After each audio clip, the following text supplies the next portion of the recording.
Hey everybody, welcome to Anatomical Gangster, and I can't think of a better place to have a conversation about AI than in nature in Central Park with Marc Beckman. You're conflicting me. I can't even believe it. I mean, Marc, you wrote this book, Some Future Day, to which I want to say I started reading it and then I would read it at the end of the day and I actually couldn't read it and sleep. So I decided I I could love only it. read it in the morning. It has a lot of impact. And your tagline is that, AI is going to change everything. Is it already changing everything? It is. I mean, from a business perspective to start, it's undeniable that artificial intelligence is going to create this new underpinning across all business sectors. So think about the creative industries, fashion, art, music, Yeah. but then move into finance, defense, government, health and human sciences.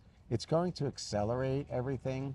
In biotech, for example, we have clients at my agency right now that are using artificial intelligence to find genetic markers in 2 months' time. It used to take 2 years' time. So think about the lives that can be saved. So without a doubt, AI is becoming the underpinning of all these different business sectors. And then just to take it home to like your viewers, at the end of the day, this is going to impact their lives, their careers, their communities, and their families. So it's a major deal. I predict economically, I say this publicly quite a bit, I predict that economically you're looking at a situation where AI, tied with crypto, frankly, will represent the two largest growth areas for the United States over the next 4 years, percentage wise. There's no doubt about it. And it's going to change everything. I think it's life changing. I had the opportunity to go to the Lake Nona Impact Forum, and the people who developed Copilot, Yeah. they came in, and I had access to it a year before anybody else did. And so I've been using my AI for a long while, and now we're also trying to integrate it into our business. And I find people a little slow. Like, I have friends who are not using AI at all right now, and I just say to them, like, at all? And they said, no. I'm like, what are you waiting for? Like, I don't really need it. And I said, I think if you don't use it, your job might be replaced at some point. So what's your opinion on people who are, let's say, over 50, who are not integrating AI into their lives? Well, first, you mentioned my book, Some Future Day, How AI is Going to Change Everything. And this is who I wrote the book for. People who are in their 50s, people who are in their 30s, people who are curious and they want to learn what tools are available today to make my life better. So as you know, at the end of each chapter, there's a call to action. You could go ahead and access these AI tools really Very for helpful, by beginners, the way. right? Really for beginners, really simple. But I do think that they're going to be left behind. And I think we'll see that not just with people in our age generation, but also beyond. Younger, I think we'll see a big divide with regards to the knowledge haves and the knowledge have nots. So that's literally Gen Z, Gen Alpha, young millennials. And then all the way up, for example, in finance, I know that you have a lot of close family friends and relatives and all that are in finance. And if they're not thinking about how to use artificial intelligence right now, in their industries, they're going to, ultimately be left behind. There's no doubt about it.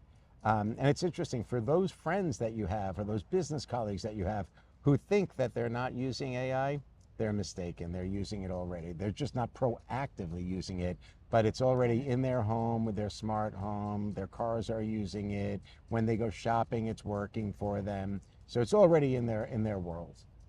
Yeah, I think it's everywhere. I mean, it really is everywhere, and I don't think you can get around it. So there's also this concept of agentic AI, these agents. It's interesting that you're bringing this up. Yeah, and I kind of feel like, is it possible that somebody could corrupt a agent that we think is going to do something good and it could do something bad? Okay, so it's interesting that you're bringing this up because there was just a major breakthrough, and this is a big problem. So what's happened is that with every new technology, there are people that want to hack, and there are the bad actors that want to take advantage. And if an individual has an agent that they're using, and they're using it every day, it could be simple on their desktop or whatever it might be, it opens up a new hole for bad actors.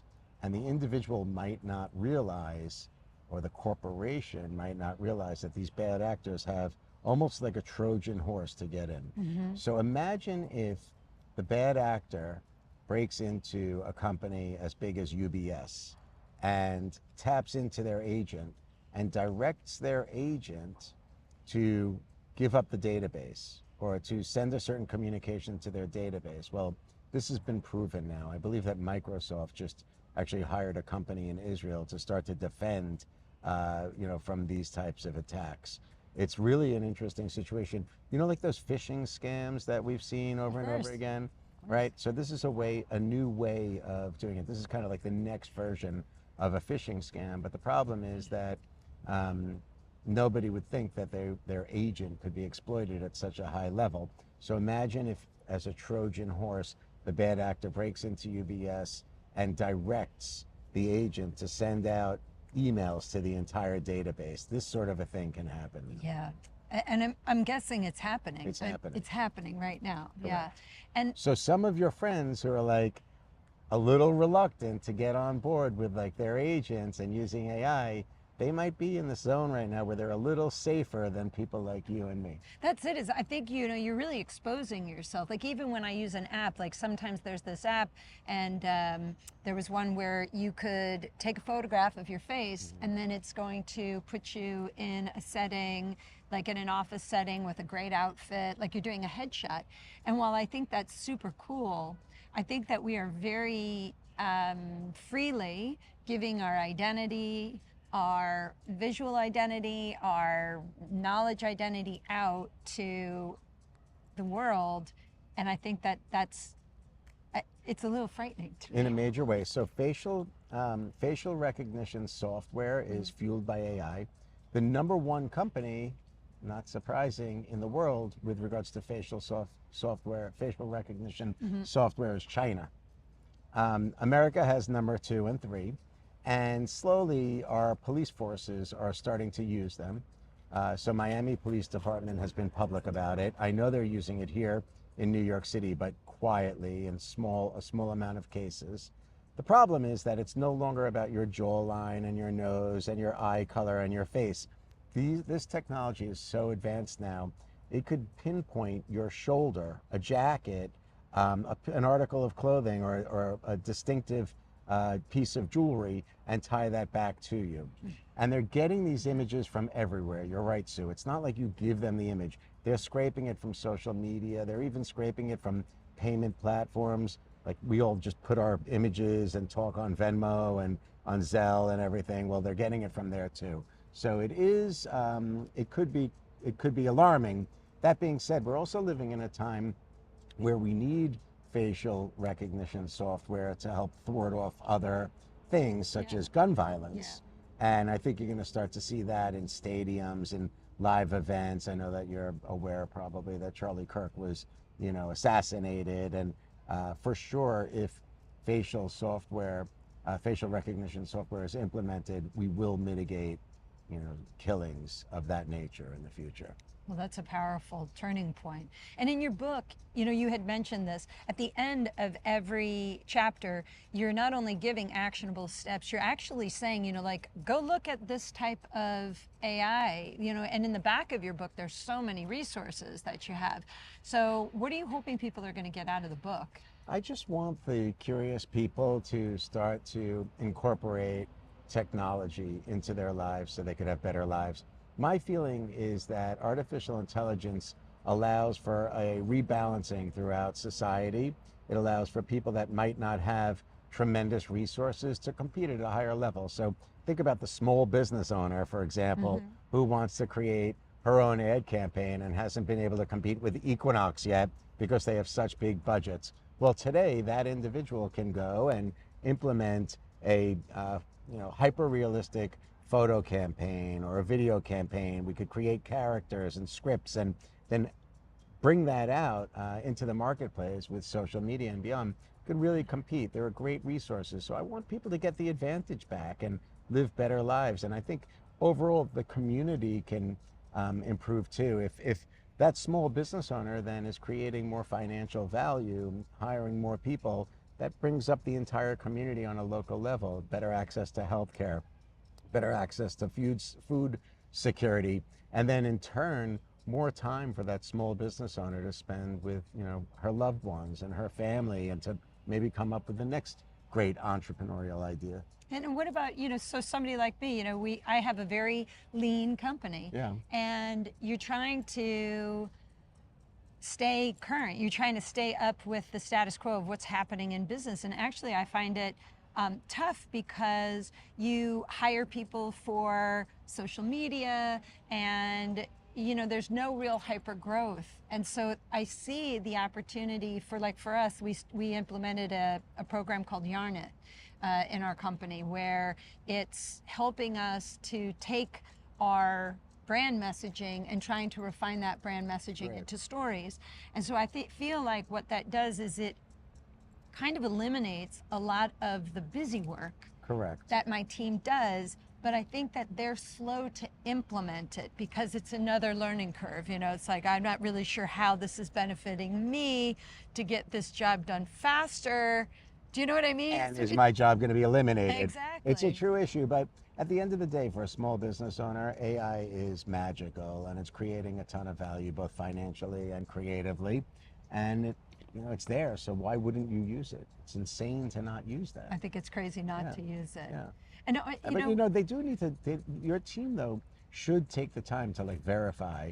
Just because AI is making recommendations or suggestions, we're That's true. still not perfect yet. So Yep. I often say, verify, don't trust, and that could be anything from standing up a cool advertising campaign, data analytics, anything that you're using AI for or taking in needs to be considered. I think through the lens of an actual qualified human, a qualified expert. I think that just sounds logical, right? And so one of the things that always kind of gets me curious, because I listen to podcasts, and I can't remember his last name, but Roman something, and he is a data security or like for AI to make sure that it's secure. And he really kind of points out that it could actually take over, that AI could get so far out that it would control something. And then, he says, oh yeah, and people will be like, well, we'll just turn it off. And, he's like, oh, well, gosh, I hadn't thought about that. Let's go ahead and write that up and win the Nobel Prize. Yeah. It's a virus. You can't shut it off. It's, people get ahead of themselves a little bit. They love all the time in my life to reference Terminator and science fiction and Yeah. all. But the reality is that right now, artificial intelligence is not a human. It doesn't have a conscience. It can't think. It's not, although we're saying that it's reasoning with certain new platforms, certain LLMs, the reality is that it's not. So we're not at that level. I'm certainly not at that level where algebra, AI, right, is going to take over the world. However, we are quickly approaching something called AGI, Right. which is when the artificial intelligence accelerates so far in its learning curve that it's learning or teaching itself quicker than humans would. And that could become problematic. In fact, Elon Musk mentioned recently that he thinks we're much closer to AGI today than he ever thought before. Yeah. If we go there, we need to be careful, but yet we're still cognizant of the fact that generative AI is basically algebra. It's predictive in nature, and it's not human. The other thing that I want to share with you is that artificial intelligence, if a bad actor, as I mentioned earlier, gets a hold of it, they could do terrible things. They could create real viruses. They can certainly point weapons in places that we don't want them to be. Drones are just flying AIs and beyond. But guns don't shoot themselves. Right. People shoot guns, and it's the same thing here. Yeah. We need to treat AI in a gentle way, as we would with our children. We need to train them in a responsible and mature way. We also need to make sure that bad actors don't have access to artificial intelligence. So President Trump just did a great deal in the GCC. He cut a deal surrounding AI with Qatar, UAE, and KSA, and he's bringing about $2.6 trillion in revenue to America and to American companies, which sounds great. But at the center of it is software. in the Middle East that's going to be used. And right now, Qatar, KSA, and UAE are our allies. But what happens if someday one of those kingdoms are overthrown and some bad actors get into What play, happens? and they have access to all of that software? It could be problematic. So we need to be sensitive to it for sure. Do you think that AI will ever be conscious? I think we're on the verge of seeing a hybrid human and machine come together. People get freaked out with regards to chips being implanted in brains. If you read my book, you see there are some great use cases for it as it relates to people who are paralyzed right here in New York City. Unbelievable, right? Yeah, they're doing incredible things. People have devices implanted into their bodies all the time, right? With a Watchman in your heart and whatnot. So I think that it's feasible that in time, in a very non-intrusive way, physical devices will be implanted into people's heads. I think it's going to give great advantages to certain people, and they're going to want it more. Think in terms of if you're a CEO in the boardroom and you want a little bit more of an edge and it's not too intrusive, why wouldn't you implant it, right? The problem that we're going to have is then the society is going to become divided at a greater level between the people that can afford that type of a procedure and the people that can't. Because the people that can have access to more knowledge, and with that comes more power. Yeah, but I don't know if I'd want something implanted in me because it's the same thing as getting a COVID shot. I don't really know what's in that freaking thing. I don't want you stabbing that thing inside my body. I mean, like you might be putting microchips in there and I don't want them in my body. So how can you guarantee that the people that are even producing the chips are doing something that isn't corrupt from the beginning? And I think that's got, I mean, it's a little frightening even just to consider that that actually even exists.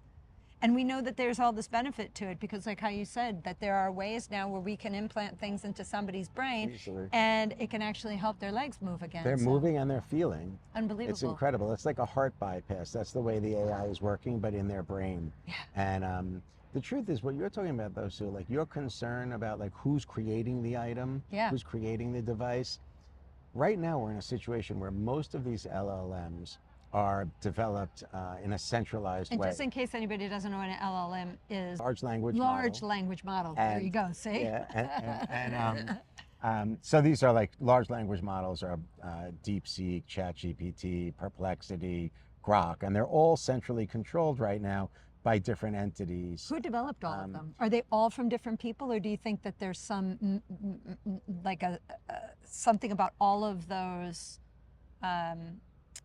systems that are linked somehow together? So the thing that links them together arguably is the corpus of information and data that's training them. So the way these LLMs are trained is that they're taught, they're learning on all of the information and knowledge that we've created as humans. Think in terms of books and videos, films and poetry and newspaper articles. But the centralized entity controlling them has biases or preferences, and that's a big issue. So DeepSeek is an entity that's created by China, and if you search, if anybody in your audience looks at what DeepSeek says as it relates to certain parts of China's history, like Tiananmen Square, leaders like Xi Jinping, or even like slavery and the Uyghurs, their interpretation is much different than, let's say, an American corporation's centralized LLM like ChatGPT that's owned by OpenAI and Sam Altman. They would never agree with what DeepSeek says. Now, the problem is that DeepSeek came into the United States and undercut, from a price perspective, all of the American products. So, like the new shiny silver object, all the Americans ran at it in the App Store. It went to #1. It broke records. And now we have the next generation using it for free, basically. But they're learning, this Chinese type of vision of the world. And that could be problematic too. To me, I fear when you talk about like centralized entities and who's creating that microchip in your brain, I fear what the corporations want, what's on their agenda. I fear what the nations want, right? Like China. Yeah, did they just want to control people? It could be, right? It could be. Yeah. It could be, literally. Global domination, well, world domination. Messaging. I mean, if all of Gen Z is using DeepSeek and their version of history then is adopted, then that could change the perception of the way the world worked and then how it works in the future. So it's complicated. It's a complicated it's legitimate. It's complicated. I think what we'll have to do at some point is create a true LLM that's trained on the knowledge of each individual, and then somehow that will really represent all of humanity. These LLMs also have holes, Sue. So they're trained, for example, if you look at like who won all of the Nobel laureates in the 50s and the 60s, they were always white guys, right? They were never females, and they were never people of color. So imagine like the corpus of information, just because of the way society was run back then, that's not included in these LLMs. So they'll always be biased. They'll always have bias in them. So there's, like overt racism, sexism, and bias, and then there's, the implicit piece of it, and they're always going to be built there because we as a society didn't allow for women to have that type of perspective in the 50s and the 40s. I mean, it really is. It's just, I mean, this world has changed so fast since we were kids. I think to myself, here we are in Central Park, enjoying a little bit of nature. And, we, exactly, in the middle of a busy day. But, if your friend didn't pick up the phone, you get on your bicycle and you go over to your friend's house. And now kids have access to the world right at their fingertips. How do you feel about kids having access to social media, like before let's say the age of 16, or having their own phone? Like, what's the right age that the mind is capable of having this new technology and not warping the brain to the point of, and I'm just going to give an example. I worked with a kid who really got into using the goggles, the virtual reality, and they ended up institutionalizing him because he had all but created a belief that the AI world was the real world and this wasn't. Yeah. And that he didn't want to be in this world. He only wanted to be in the virtual reality. How do you feel about kids in this arena? I think we're going to see a lot of people who prefer to be in the metaverse and live that way. And as the VR and AR technology advances and feels more and more lifelike, it would be great to, actually take a meeting with you sitting, not just in a beautiful park, but we could be at the beach and we could be on the moon and we could be anywhere. Right. So I think you're going to get a lot of people like that. But as a general rule of thumb, I think that you need to press the flesh. I think humanity still beats machine. I think that nature matters. I'm very proud to say that both of my children have no devices for 2 months during the summer, period. It's off. Beautiful. And I think it allows for people to grow. At the end of the day, it's not healthy to use devices and technology 24/7. It's not good for us. Right. It's not good for us. Yeah, I feel like we're losing a little bit of that human touch with people. I think people don't really take the time to sit and talk to one another or feel and have their feelings really heard. So I think that AI can sometimes get in the way of it. But I also think that AI can be really helpful if you're having a really hard time.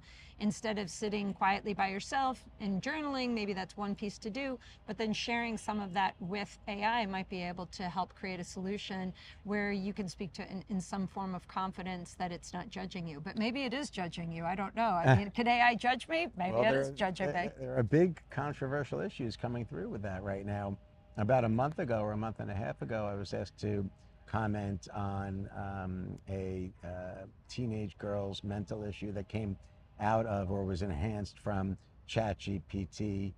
She had eating disorders and it got worse and worse and worse. I had a situation also that was in the news where an individual killed his mother and then committed suicide, and the authorities looked at ChatGPT and the conversations, and it looked like ChatGPT was telling him to do that, and he was mentally ill. So there's a big movement happening right now where these entities are distinguishing between a real therapist, a human being, versus a large language model providing advice and beyond. These are real issues. A lot of these issues, they're going to change society. Like they're really, there are benefits, financial benefits to AI, but there are problems. If real people aren't involved, it's problematic. And also, when I think about finances, right? Like something that I wish I had gotten into when I had the chance a decade ago was Bitcoin. Mm-hmm. What's happening with Bitcoin now today? Is it too late for people to join in? Do you think that it's still evolving? Do you think it's here to stay? Yeah, there's no doubt. The technology is just superior. So cryptocurrency in general is not only here to stay, but it's going to grow rapidly.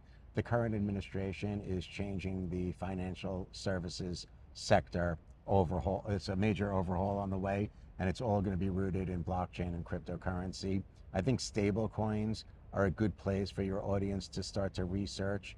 Bitcoin is a great investment long term, but again, I'm not giving investment advice. I'm just saying a good place to start and look at. And again, my book went to #1, this book in crypto too. So it's an interesting area. And what is blockchain? So think about this guy's blockchain. Blockchain is it's essentially analogous to like a financial ledger.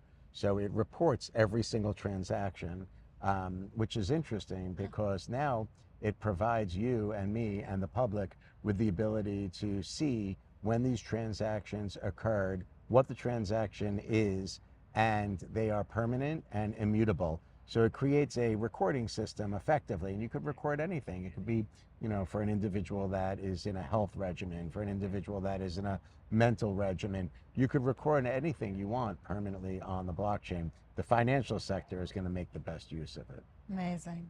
And you've also, you are an advisor to Melania Trump. You've spent an incredible amount of time around the administration. Are you hopeful for America with the administration that we have today? Yeah, I think we're doing some great things. I love what we're doing both socially as well as internationally. I think we're doing incredible things in the financial sector, emerging technologies. Melania Trump is great. She's standing up some areas that are really compelling as it relates to technology, education, and children. She's definitely, without a doubt, the most high-profile individual to launch her own AI audiobook. You could look at it at melaniatrump.com. And then because of the incoming inquiries, she's actually this fall launching the same audiobook in Spanish, Portuguese, and Hindi, which is totally cool. Wow. Right? Yeah. That's amazing. Yeah. They sound incredible too. They're perfect. Her voice, the whole story. She just last week announced at the United Nations her new initiative, Fostering the Future Together, which is a global coalition of nations to empower children as it relates to both education and artificial intelligence. So she's doing incredible things, and I'm very optimistic about it. I love that. And you also have an incredible podcast, and you have interviewed so many fantastic, so many pioneers, people at the top of their field. Is there any podcast that really stood out to you where you were like, I cannot believe what I'm hearing? Yeah, I think for my show specifically, I think the most interesting show that I've done to date is with an independent journalist who was in Lebanon during the fall of Syria, and he crossed into the border and was able to get under the hood with regards to their new leader al-Shahara, who was formerly known as al-Julani, and he goes through this entire new brand positioning. He was in ISIS and now he's running Syria. He was just here in New York City at the United Nations. He's wearing Tom Ford suits. He gave himself a little bit of a haircut, and Syria's in business with this guy al-Shahara, who is scary and former ISIS. And this photographer goes into the mental institutions, the jails, the Captagon drug factories. As Syria's collapsing, he shoots it all and shares it all on my show. It's incredible. I had freed Israeli hostage, Aviva Siegel, on the show, who I love dearly. Yeah, she tells the whole story about being caught by Hamas, her and her husband Keith, going underground. That's incredible. Rock and Roll Hall of Famers, for those of you in the audience that enjoy music, Rock and Roll Hall of Famers, Emmy Award winners. It's a great show, some future day. Amazing, amazing. Yeah, it's really amazing. And just as a backstory, I've known Marc since I'm a teenager. My brother and you and Michael and Dave and all of you guys who worked together, I feel like, you guys were sort of this group of guys that just world-class human beings. You guys were just always my favorite. Thank you. I don't want to love you too, I don't want to say that Marc was my favorite, but Marc, you've always been my favorite. And tenured professor. You've really just done so much. Your wife Alice Roy, great designer. You guys have just had a touch point in so many facets. What's on tap for you? Like, what's next? To be honest with you, I'm just so grateful that I've had the opportunity to put myself into these positions. You know, I give my parents a lot of credit because they sent me off to see the world and gave me a great foundation in education and law school and all. But it's hard work. Like nothing comes easy. I don't have any trust or anything like this. I just work hard, and it's amazing the doors that have been opening lately, and I'm really grateful for it, and I appreciate your support. My God, absolutely. Every time I see what you're doing, I'm like, wow. I mean, it really inspires me to want to do better in the world, and We should all do better. indeed, we should all. Last advice for anybody. I'm going to just curious of before I ask you my last question, with regard to AI. If somebody said, I'm really not sure where to get started, what's the first thing you tell them to do? I think search is the easiest, best place to start because it becomes instant satisfaction. It's really easy to use. So a lot of the LLMs that I spoke about earlier, like Perplexity, ChatGPT, they have a search engine that's built in. And without a doubt, it's much better, far superior than Google. Right now, anybody that goes on Google would agree, they hit you with tons of advertising. You don't know if the prioritized links are there with the information you need. So you have to go through it, each link, do all the reading and whatnot. Now, if you want to search and actually draft, for example, a letter or a memorandum or, you know, a book report or whatever it might be, with these search engines for AI, you get the instant information. It kicks out within a matter of minutes, and they provide links too, so you could go and double check to make sure the information is accurate. Yeah, So always I would double start check, there. right? 10% of searches now are in AI. That number, I've been watching it. It started at like 1%, 2%. I've been watching it grow. I think it's hitting 11% now. So Wow. people are catching on to it. It's a better search experience, and it's free. Yeah, I mean, I think it's amazing. I think it gives you time to really, I think, also refine what you're searching for. Sometimes I go down rabbit holes with AI where I'm going for one thing and then it starts explaining something and I'm like, Oh, I really thought about that. Let me ask this question. this And is so great. I mean, this is why you're prompting going to is be in the amazing. knowledge haves. Like you're going to do the work. You'll eat your broccoli. You're going to do Yeah. all of the work. But the knowledge have-nots, the young kids that are like lazy, slothful, they don't want to do their work. They want to just hang out with their friends in the park. They're going to quickly use AI and not learn and kick out the report and hand it in, and that's it. So that's where this knowledge divide comes in. So Yeah. you're using it the right way. Start with search. I love that. So the question I ask everybody who comes on Anatomical Gangster at the end, I'm going to pose it to you, Mark. If you could tell people something that you've learned, maybe it's a life lesson, and in learning it, it really transformed the way that you viewed the human experience, what life was all about. And if somebody else heard it, it might very well change the course of their life. What would it be? Yeah, maybe I'm becoming a little cynical in my life as I get older, but I think people don't change. I think they are who they are. You can't change people. So you have to worry about yourself and do things on your own. Don't rely on anyone. Rely on yourself to get things done. That's a good message, and really that's the God honest truth, right? You cannot change other people, but if you really want your world to change, the first thing you need to do is change yourself, and in fact that's the hardest thing to do, right? As For much sure. as when you just said that, right? People say you can't change other people, they have a hard time changing themselves. So. You just got to go do it. You just got to get going. Well, Mark, thank you for what you are contributing to the world. Very grateful to have you in my life. I just love you so much. So I love you too. thank you very much. And I hope you guys enjoy this. I hope that you check out some future day the book, the podcast, and of course, you'll always see Marc Beckman on TV. So Mark, thanks so much. I appreciate you. Thank you. See y'all soon. Bye.